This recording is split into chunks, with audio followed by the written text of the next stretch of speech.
Assalamualaikum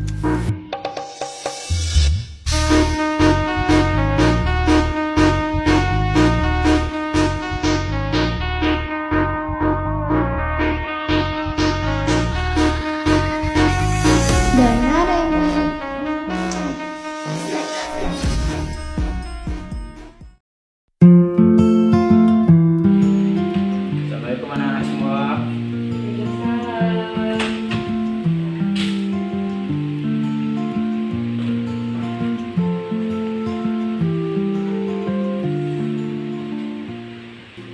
Bagaimana kabarnya ini anak-anak? Alhamdulillah baik Bapak. Alhamdulillah. Jadi kesempatan hari ini Bapak akan mengajarkan tentang cara menggunakan media sosial dengan bijak. Sebelum kita mulai, kita lakukan ice breaking dulu nih. Setuju nggak? Setuju. Nah, karena setuju semua, jadi di sini Bapak akan mengarahkan agar lebih semangat belajarnya. Teman yang kiri dan teman yang kanan itu saling melihat dan berikanlah senyumannya kepada teman-temannya. Setuju? Setuju. Yeay. Bisa dimulai ya. 1, 2, 3. Nah, mungkin itulah sekilas pembukaan dari Bapak. Jadi sekarang Bapak mau tanya nih, siapa yang tadi pagi bangun tidur langsung buka HP? Saya Pak. Nah, banyak juga ya. Oke, siapa ya hari ini sudah scroll media sosial selama 10 menit? Saya Pak. Enggak Pak, anak baik enggak Pak. Oh, sini ada. Nah, jadi ada. Di sini bisa kita lihat bahwasanya media sosial saat ini sudah terikat sama kita. Anak-anak juga bilang tadi bangun tidur langsung buka HP, bukan langsung cuci muka. Nah, dari situ kita melihat bahwa era media sosial ini sudah benar-benar erat di diri kita sendiri. Oleh karena itu, di sini nanti Bapak akan membahas sedikit mengenai kelebihan dan kekurangannya, lalu apa tujuan Bapak mengajar nanti terkait penggunaan media sosial dengan bijak agar anak-anak semua dapat menggunakan media sosial sesuai kebutuhan dan beranah ke hal-hal yang positif. Anak-anak semuanya, sebelum kita lanjut ke diskusi yang lebih dalam, perlu kita ketahui bahwa media sosial itu punya dua sisi yang pertama positif dan juga apa? Negatif. Oke, satu pertama tadi apa? Dampak positif. Yang kedua dampak apa? Negatif, Bu. Negatif. Oke. Yang positif udah tahu nggak? Apa sih dampak media sosial yang positif untuk kehidupan kita? Cari info baru, Bu. Iya, yang pertama itu memudahkan Informasi. Ada lagi? Komunikasi dengan mempermudah kita untuk komunikasi dengan sesama. Misalnya nih, keluarga kita atau kerabat kita tuh ada dari jauh atau pulau yang jauh gitu. Sedangkan kita di sini, ini mempermudahkan komunikasi kita dengan saudara kita. Oke, yang kedua komunikasi. Teman-teman, media sosial ini juga punya dampak negatifnya loh, ya kan? Iya, Bu. Nah, yang pertama dampak negatifnya itu kita sering lupa waktu. Waktu. Misalnya nih, ini siapa namanya? Nada Ibu. Iya, Nada misalnya disuruh beli cabai sama mama, tapi Nada nih nggak dengar nih sama yang ibu mamanya tuh bilang. Misalnya dia asik scroll, main HP, gitu, nonton TikTok. Nah, ini menjadi salah satu dampak negatif dari media sosial ini sendiri.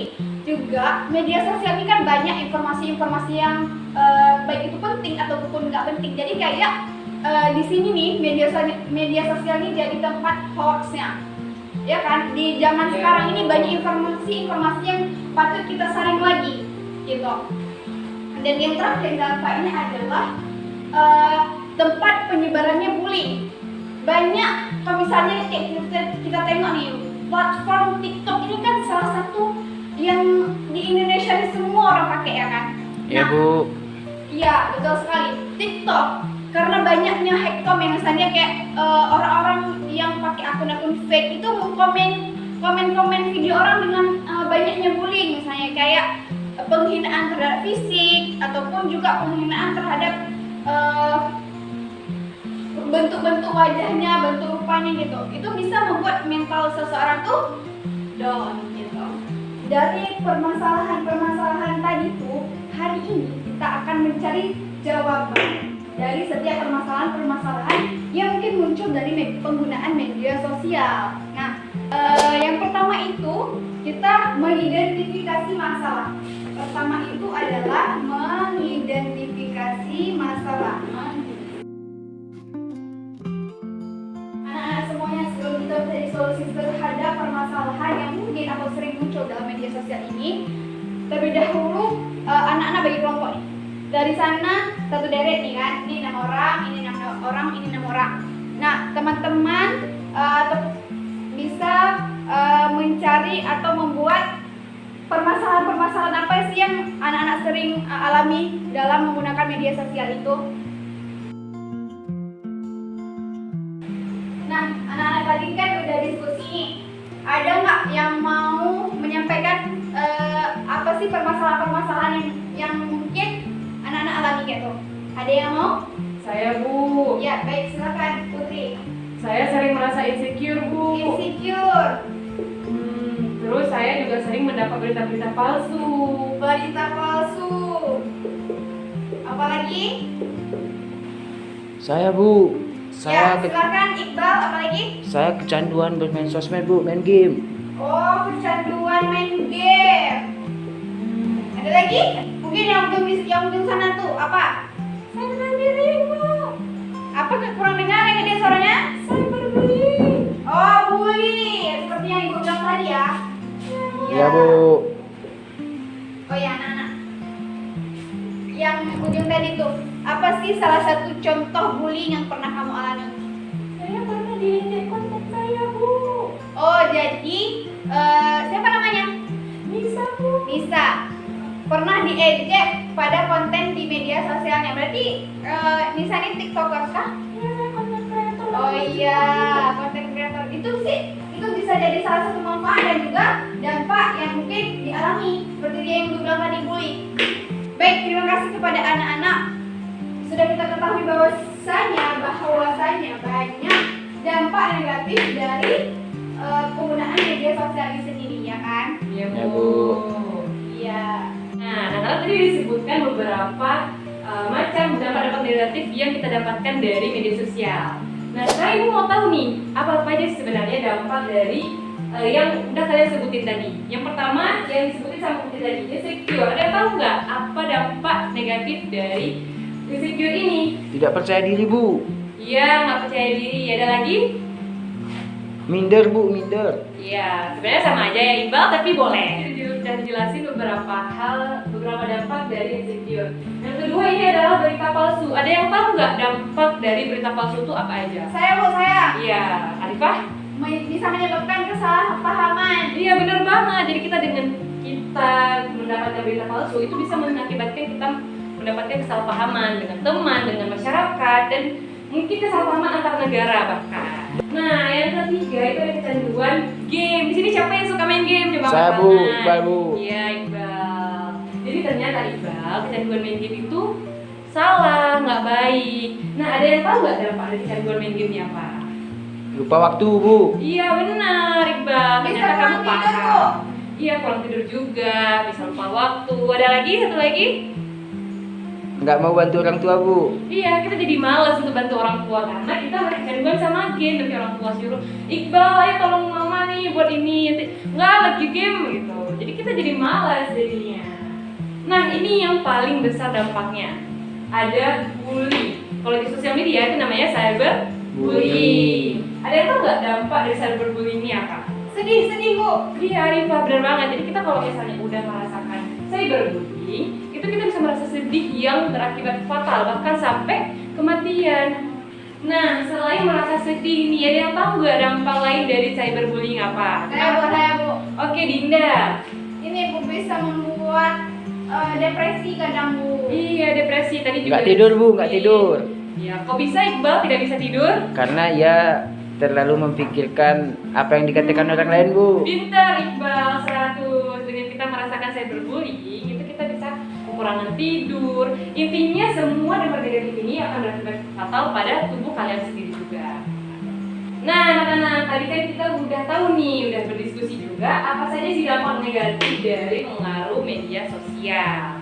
Sekarang saatnya kalian ibu kasih waktu kira-kira 3 menit untuk berdiskusi di kelompok kalian bagaimana sih solusi dari untuk mengatasi dampak negatif ini.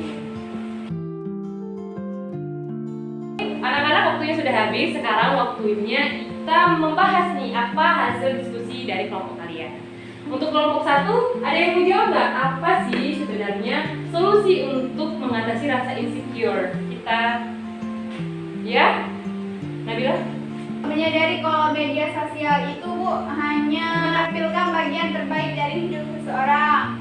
Iya, benar. Nah, sekarang kita masuk ke yang kedua, yaitu berita palsu. Di sini ada nggak sih yang mau jawab bagaimana sekarang kita mengatasi berita palsu atau hoax yang kita dapatkan? Saya Bu, Baik, pada kelompok 2. cara mencegah ada penyebaran hoax itu bukan kita sebelum menelan semua informasi itu kita selalu cek informasi itu sebelum dibagiin ke orang lain. Jangan percaya dengan informasi yang belum pasti. Kita pastiin dulu, cek dulu ke informasinya itu benar atau enggak. Gitu. Iya, benar sekali untuk kelompok 2. Tepuk tangan dulu untuk kelompok 2. Jadi benar ya anak-anak bahwa sebelum kita mendapatkan sebuah berita, kita harus pastiin dulu bagaimana tentang berita itu, apakah berita itu sudah benar atau tidak. Nah, jadi di sini ada yang ketiga yaitu kecanduan game. Kira-kira di sini ada yang tahu nggak gimana cara kita mengatasi kecanduan kita terhadap game? Saya Bu, Oke, kelompok 4 bisa dijawab. berolahraga Bu, mencari waktu sibuk saya main game Bu.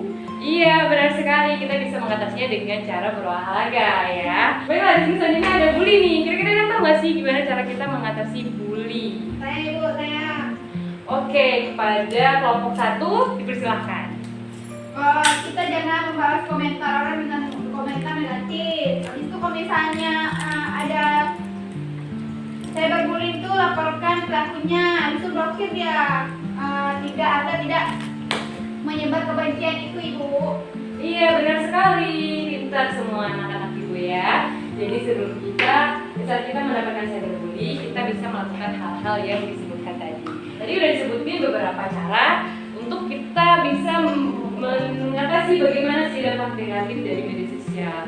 Sekarang anak-anak sudah tahu, jadi kita bisa sepakat ya bahwa kita bisa menggunakan media sosial dengan bijak. Nah, jadi kita bisa ambil kesimpulan dari anak-anak semua bahwasannya ada 5 nih bisa kita ambil. Yang pertama, mengatur waktu penggunaan media sosial agar tidak mengganggu aktivitas lain.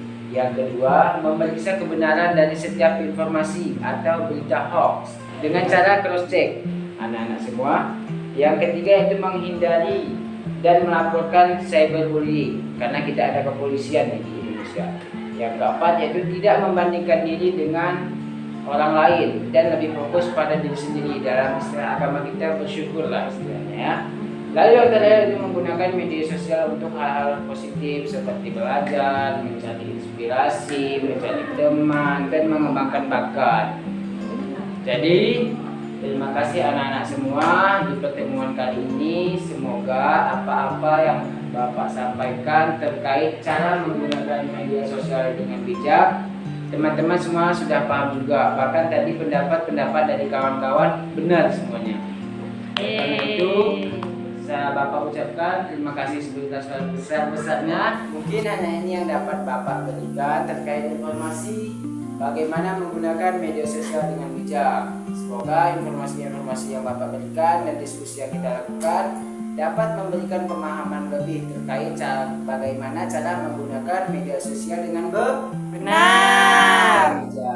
Hanya ini yang dapat Bapak sampaikan. Jika ada salah, maaf Bapak, mohon maaf. Bapak tutup. Wabillahi taufiq wal hidayah. Wassalamualaikum warahmatullahi wabarakatuh. Waalaikumsalam warahmatullahi wabarakatuh.